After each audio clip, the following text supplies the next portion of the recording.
Russia అధ్యక్షుడు పుతిన్తో ప్రధాని మోదీ ఫోన్లో సంభాషించారు. భారత్లో పర్యటించాలని చెప్పి మోదీ పుతిన్కి ఆహ్వానాన్ని కూడా పంపించినట్టు తెలుస్తుంది. 23న భారత్ రష్యాకి సంబంధించిన వార్షిక సదస్సుకు కూడా ఆయనని హాజరు కావాలని చెప్పి మోదీ ఆయనతో మాట్లాడినట్టు మనకు తెలుస్తుంది.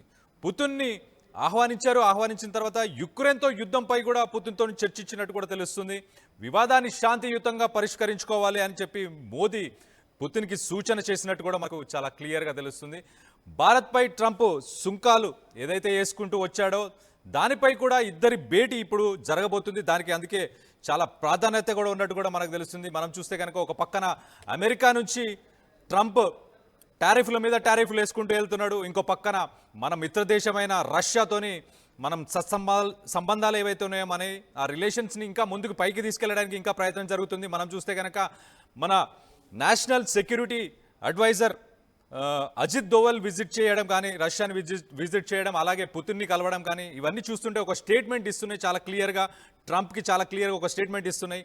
సో అటు పక్కన అది జరుగుతుండగా మళ్ళీ మోదీ ఈ పరిష్కారానికి రావాలి, మనం యుక్రెయిన్కి సంబంధించి ఏదైతే యుద్ధం జరుగుతుందో ఆ యుద్ధాన్ని కూడా సామరస్యంగా మాట్లాడి శాంతియుతంగా పరిష్కరించుకోవాలని చెప్పి ఆయన కూడా సూచిస్తున్నారు. యుద్ధం ఎప్పటికైనా ఎవరికైనా మంచిది కాదు ఖచ్చితంగా.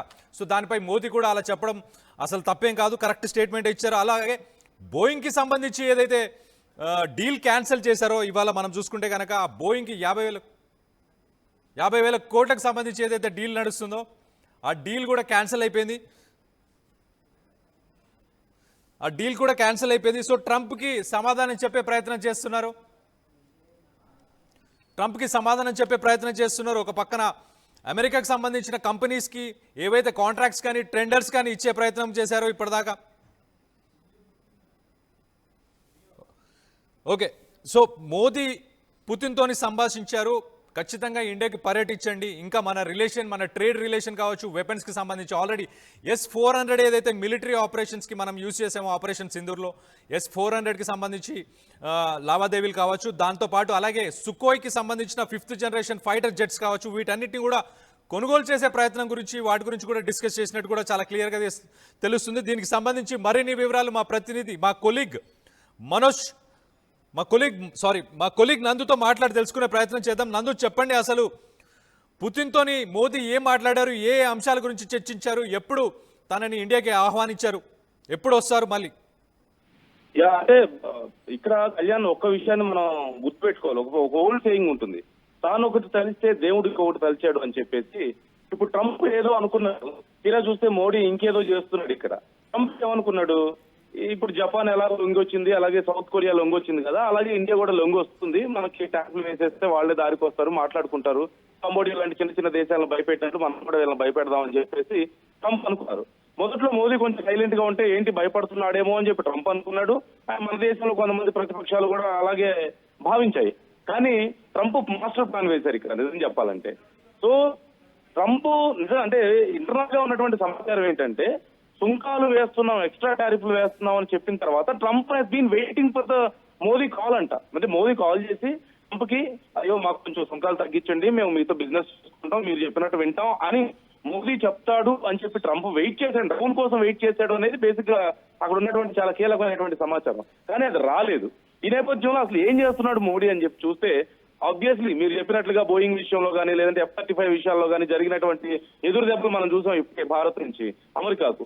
మరోవైపు ఏదైతే మోదీని చేయొద్దు అని ట్రంప్ చెప్పాడో అదే మోదీ ఇంకెక్కువ చేస్తున్నాడు. ఇప్పుడు ట్రంప్ తో మీటింగ్స్ పెట్టుకుంటున్నాడు. మొన్న ఈ మధ్య చైనాతో కూడా కొంత ఉన్నటువంటి సమస్యలను తగ్గించుకునే ప్రయత్నం చేయడం. నెక్స్ట్ టర్మ్ లో బ్రిక్స్ సదస్సు భారతదేశంలో జరుగుతుంది. ఈ నేపథ్యంలో చైనా అధ్యక్షుడిని భారతదేశానికి పిలవాలి అనేది ట్రంప్ ఇక్కడ మోదీ ప్లాన్ గా తెలుస్తోంది. మరోవైపు ఇప్పుడు రష్యాతో ఇంకొంచెం బంధాన్ని మరింత స్ట్రాంగ్ గా చేసుకునే ప్లాన్ కూడా చేస్తున్నాడు మోదీ. సో ఓవరాల్ గా చూసినట్లయితే ట్రంప్ ఏదో అనుకుంటే అటు తిరిగి చివరికి అది చాలా బలంగా ఎదురు దెబ్బ తగిలిందనే చెప్పాలి. ఇప్పుడు మోదీ కొట్టినటువంటి దెబ్బకి ట్రంప్ అక్కడ గిలగిలలాడుతుంటాడు. అంటే ఒకవేళ తగ్గొస్తేనేమో ప్రపంచ దేశాల ముందు పరువు పోతుంది. అఫ్కోర్స్ అది ట్రంప్ కొత్త ఏం కాదు, కానీ అలాగని తగ్గొస్తే పెద్దన్న ఆ పరువు పోతుంది, ఏం చేయాలో అర్థం కావట్లేదు. తగ్గకపోతేనేమో భారతదేశం ఇంకా అసలు మాట వినకుండా పోయే అవకాశం ఉంటుంది, ఉన్న కొద్దిపాటి దేశం కూడా దెబ్బతినే అవకాశం ఉంటుంది. అఫ్కోర్స్ ఇక్కడ అసలైన నిజం ఏంటి అంటే, ట్రంప్ ని మనం నమ్మలేము. ఇలాగే కంటిన్యూ చేస్తారా, రేపు ఏం లేవు, మేము ఏదో సరదాగా అనుకోకుండా జరిగిపోయిన మిస్టేక్ అది. భారతదేశంలో అలా చేయాలని చేయలేదు. నాకు మోదీ చాలా మిత్రుడు, మంచి మిత్రుడు, భారతదేశం అమెరికా గొప్ప సంబంధాలని చెప్పి మళ్ళీ ట్రంప్ చెప్పినా మనం ఆశ్చర్యపోవాల్సింది ఏం లేదు అక్కడ. కానీ ఈ లోపు కొన్ని రకాలుగా ట్రంప్ కొన్ని టాక్టిక్స్ ప్లే చేస్తూ ఉంటారు. తన బిజినెస్ లో చేసేటువంటి టాక్టిక్స్ అన్ని కూడా రాజకీయాల్లో కూడా చేస్తున్నారు. కానీ మోదీ మాత్రం దానికి ఆల్టర్నేట్ గా మరింత స్ట్రాంగ్ ఏదైతే చేయొద్దన్నారో అది ఇంకా బలంగా చేసి చూపిస్తున్నారు.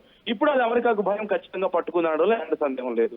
ఇక అజిత్ దోవల్ వెళ్ళి కలవడం కానీ, గతంలో కూడా అజిత్ దోవల్ వెళ్ళి కలిశారు. జనరల్ గా పుతిన్ ఒక వేరే దేశ అధ్యక్షుల్ని కలుస్తారే తప్పితే వాళ్ళ దగ్గర ఉన్నటువంటి సలహాదారులను లేదంటే వాళ్ళ సైన్య అధికారులను కలవరు. కేవలం భారతదేశానికి గొప్పతనం దక్కిందనే చెప్పాలి.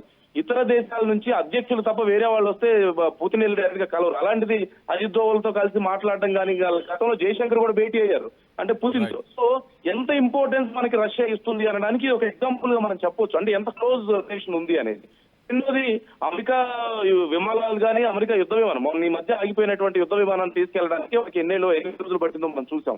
అది రిపేర్ చేసుకుని ఏదో హడావుడి చేసి కేరళ నుంచి తీసుకువెళ్లారు. సో వాళ్ళ యుద్ధ విమానాలు ఫెయిల్ అవుతున్నాయి. పాకిస్తాన్ కి ఇచ్చారు కొన్ని, అవి ఫెయిల్ అయినాయి. అటు చైనా నుంచి పాకిస్తాన్ కి వచ్చినాయి, అవి ఫెయిల్ అయ్యాయి. సరే చైనా సంగతి మనం కొద్దిసేపు పక్కన పెడితే, వాళ్ళు ఇచ్చినటువంటి అటు ఇప్పుడు యుద్ధాల్లో ఉక్రెయిన్ కి వాళ్ళు హెల్ప్ చేస్తున్నారు, మరోవైపు చూస్తూనే ఉన్నాం మొన్న వెళ్ళి దాడుల్లో డైరెక్ట్ గా పాల్గొన్నారు. ఎక్కడ చూసినా సరే అంత బలమైనటువంటి పర్ఫార్మెన్స్ అనేది అమెరికా యుద్ధ విమానాలు కానీ, అమెరికా వెపన్స్ కానీ చూపించలేకపోతున్నాయి అనేది ఇక్కడ క్లియర్ గా కనిపిస్తుంది. ఉక్రెయిన్ కానీ అటు ఇజ్రాయెల్ విషయంలో కూడా మనం చూస్తూనే ఉన్నాం.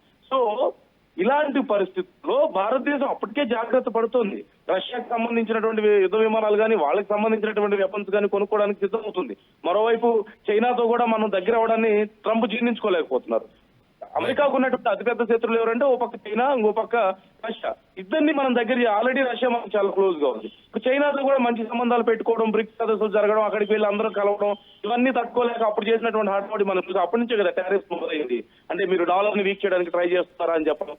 మరోవైపు అప్పుడు చిన్న చిన్న దేశాలు కూడా ట్రంప్ మీద లేదంటే అమెరికా మీద ఖర్చు పెట్టి కొంత వ్యతిరేకంగా వాళ్ళు వ్యవహరిస్తున్నటువంటి తీరు కూడా మనం చూసాం.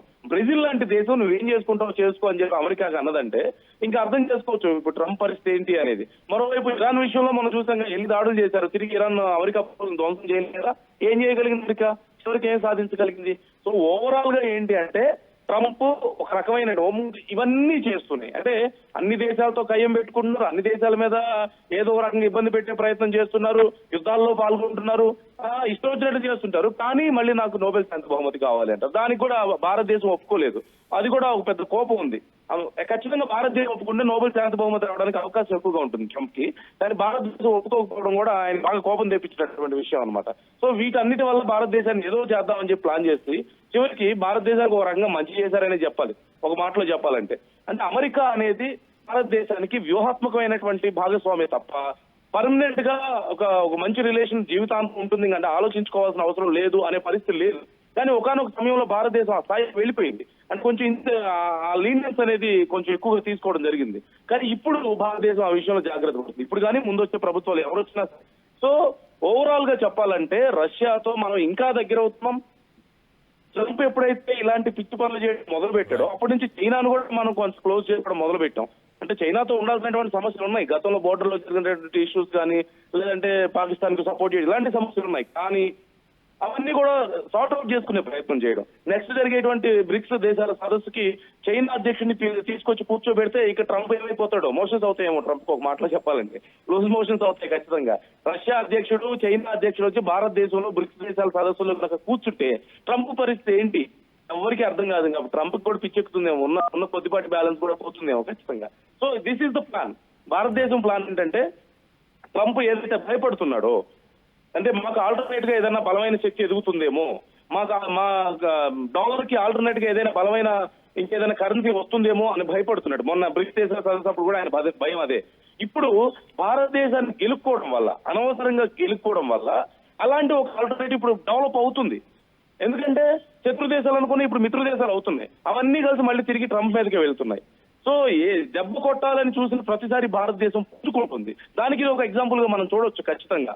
సో ఇప్పుడు ఖచ్చితంగా ట్రంప్ ఏం చేయగలుగుతాడు అంటే చాలా మంది విశ్లేషకుల అభిప్రాయాలు కానీ, నిపుణుల అభిప్రాయాలు కానీ ఏంటంటే ఖచ్చితంగా కొన్ని రోజుల తర్వాత ఏమీ చేయలేక ట్రంప్ లేదు ఏదో పొరపాటు జరిగిపోయింది, మేము ఎప్పటికీ ఫ్రెండ్సే, మళ్ళీ మేము సార్ట్అవుట్ చేసుకుంటాం, భారతదేశం మాకు ఎప్పుడు గొప్ప మిత్రుడే, మేము ట్రంప్ నాకు మంచి మిత్రుడే అని చెప్పి మళ్ళీ దారికి వస్తాడు అనేది చాలా మంది అభిప్రాయంగా కనిపిస్తుంది. మరోవైపు ఇప్పుడు రష్యాతో ఇంత క్లోజ్ అయ్యి ఇంకా ఎక్కువ డీల్స్ పెంచుకుంటూ చేస్తుండడం పట్ల, లేదంటే వాళ్ళతో ఉన్నటువంటి బంధాన్ని మేము తెంచుకోవడానికి ఇష్టం లేదు అని చెప్పడం పట్ల డైరెక్ట్ అంటే ఫ్యూయల్ కొనుగోలు కానీ, ఆయుధాల కొనుగోలు కానీ, ఏ రకమైనటువంటి వ్యాపారం కూడా మేము రష్యాతో ఆపు అని చెప్పడం ద్వారా రష్యాకి మన మీద ఇంకా ఖచ్చితంగా ఆ క్లోజ్నెస్ అనేది మనకి ఖచ్చితంగా పెరుగుతుంది. ఎందుకంటే పాకిస్తాన్ సమయంలో కూడా రష్యా మనకి సపోర్ట్ గా నిలబడింది. గతంలో చైనా అప్పుడు యుద్ధం అప్పుడు కూడా రష్యా చెప్పింది క్లియర్ గా, మేము భారతదేశంతో ఉంటాం మీరు ఇంకేమన్నా ఎక్కువ చేస్తాయని చెప్పేసి. రష్యా మొదటి నుంచి మనకి ఫ్రెండ్ గానే ఉంది. ఇప్పుడు ట్రంప్ వల్ల ఇంకా అంటే శత్రువుకి శత్రువులు మిత్రులు అంటారు చూసారా, ఇప్పుడు అలాంటి పరిస్థితి తయారైంది. ఆల్రెడీ మనం మిత్రులమే, అనవసరంగా అటు రష్యాని గెలికి ఇటు మనల్ని గెలికి చివరికి ఇంకా మనల్ని క్లోజ్ అయ్యేలా చేసి తననెత్తిన తానే చివరికి పెట్రోల్ పోసుకున్నాడు. ఒక రకంగా చెప్పాలంటే ఏదైతే ఫ్యూయల్ కొనుగోలు చేయొద్దు అన్నాడో అదే ఫ్యూయల్ ని ట్రంప్ నెత్తిన పోసుకున్నాడు. ఇప్పుడు తెచ్చి ఏం చేయగలుగుతాడు? ఇప్పుడు ఏమీ చేయలేడు పరిస్థితి. ఇంకొంచెం టారిఫ్లు వేస్తాడా, మనం ఇంకొంచెం దగ్గర అవుతాం. మనకి ఆల్టర్నేట్ ఉన్నాయి కదా, చైనాతో మంచి వ్యాపార భాగస్వామ్యం ఉంది, జపాన్ తో ఉంది, మరి ఇప్పుడు రష్యాతో ఉంది. ఏమవుతుంది? ఎలాగో ప్రపంచ దేశాలు ఇప్పుడు అమెరికాను చూస్తే భయపడుతున్నాయి ఈ వీసాల విషయంలోనూ, లేదంటే ఇలాంటి విషయాల్లో ట్రంప్ తీసుకున్న నిర్ణయాలు కానీ, లేదంటే ఇంగ్లీష్ ఇప్పుడు అమెరికన్ ఫస్ట్ అని చెప్పేసి నినాదంగానే, అంటే అమెరికన్లకే ఎక్కువ ఉద్యోగాలు ఇవ్వాలని, భారతదేశానికి ఉద్యోగాలు ఇవ్వద్దని, భారతదేశంలో కంపెనీలు పెట్టొద్దని చెప్పేసి సో తానే గొయ్యి తవ్వుకుంటున్నాడు ట్రంప్. చివరికి ఆ గోతులో ఇప్పుడు తానే పడుతున్నాడు. రేపు వచ్చి మళ్ళీ చేయాలనిస్తాడు పైకి, నన్ను కొంచెం లాగవా పైకి, ఏమనుకోవద్దు మనం ఫ్రెండ్సే కదా అని చెప్పేసి. That's what exactly happening. అంతకు మించి ట్రంప్ ఇప్పుడు చేయగలిగింది ఏమీ లేదు. సరే భారతదేశానికి నష్టం అసలు ఉన్నదంటే ఉంటుంది ఖచ్చితంగా. భారతదేశం నుంచి అక్కడికి వెళ్లి వ్యాపారాలు పెట్టిన వాళ్ళు కానీ, లేదంటే భారతదేశ వస్తువులకు సంబంధించి కానీ కొంత అక్కడ దిగుమతి తగ్గుతుంది, సుంకాలు పెరిగినాయి కాబట్టి కొనడానికి కష్టం అవుతుంది, బిజినెస్ తగ్గుతుంది, అంటే భారతదేశానికి వచ్చేటువంటి ఇన్కమ్ తగ్గుతుంది ఖచ్చితంగా, కాదని చెప్పలేము. కానీ ఆల్టర్నేట్ రెడీగా ఉంది. ప్రపంచంలో అభివృద్ధి చెందిన దేశం ఒక అమెరికా ఒకటే కాదు, చాలా దేశాలు ఉన్నాయి కదా, చాలా దేశాలకు వెళ్తున్నారు. అమెరికా కాదనుకుంటే ఆస్ట్రేలియాకి వెళ్తున్నారు, ఇప్పుడు రష్యాకి మనకి మంచి సంబంధాలు ఉన్నాయి, సో అటు వెళ్తున్నారు, చైనా వెళ్తున్నారు చాలా మంది. సో చాలా దేశాల్లో ఎడ్యుకేషన్ కోసం కానీ, ఉద్యోగాల కోసం కానీ వెళ్తున్నారు. ఇప్పుడు దుబాయ్కి ఎంతమంది భారతీయులు వెళ్తున్నారు, స్కిల్డ్ కానీ అన్స్కిల్డ్ లేబర్ కానీ దుబాయ్కి భారతదేశం నుంచి ఎంతమంది వెళ్తున్నారో మనకు తెలియదే ఉంది. అమెరికా తర్వాత అత్యధికులు దుబాయ్కి అరబ్ కంట్రీస్ కి ప్రిఫర్ చేస్తున్నారు. సో ఎక్కడ కూడా భారతదేశానికి వచ్చిన నష్టం ఏం లేదు. Bharat can adapt things, Bharat can adapt any kind of situation.